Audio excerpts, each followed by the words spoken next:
Welcome to the evening episode of Toothy Trivia. I'm your host, Emma, and I hope you had an awesome day. I'm going to tell you about another show by Podcast Playground while you floss and get your toothbrush ready, so go ahead and get started with that. Wacky News is hosted by Jackson and Dylan. They are kids just like us, and each episode, with the help of the Wacky News machine, they bring us a cool news story from around the world that is actually interesting to kids, not boring adult news. Each episode also has a number of kid-friendly wacky jokes that are sure to make you giggle.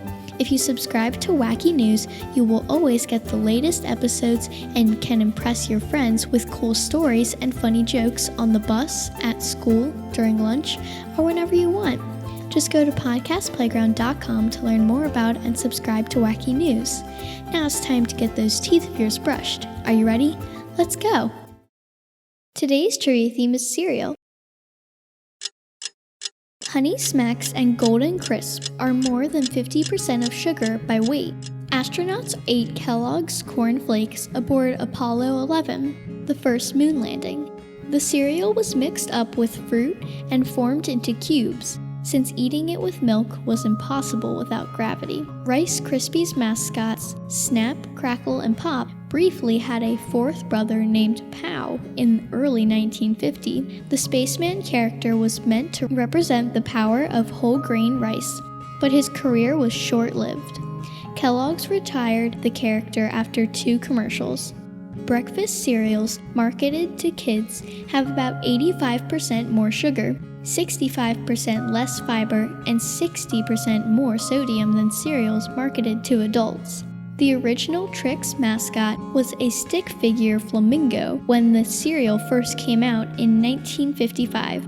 5 years later, General Mills replaced it with the rabbit we know and love. In the 60-plus years that Trix has been around, the Trix rabbit has only gotten his paws on the cereal twice. Once in 1976 and again in 1980, both times after 99% of voting kids called for it to happen. The word cereal comes from the ancient Greek word Cerealia, which was a big festival celebrating Ceres, the goddess of agriculture. Tony the Tiger competed against 3 other mascots for the spot as the Kellogg's Frosted Flakes mascot. Elmo the elephant and Newt the New never made it to the front of the cereal box. But Caddy the kangaroo appeared on Frosted Flakes boxes for a short time in the 1950s. Tony the Tiger quickly outsold Caddy though, and became the official mascot. Captain Crunch's full name is Horatio Magellan Crunch. And you're done. Weren't those 2 minutes easy? And don't forget to go to podcastplayground.com and subscribe to Toothy Trivia so you can get every episode and never rush your brushing again.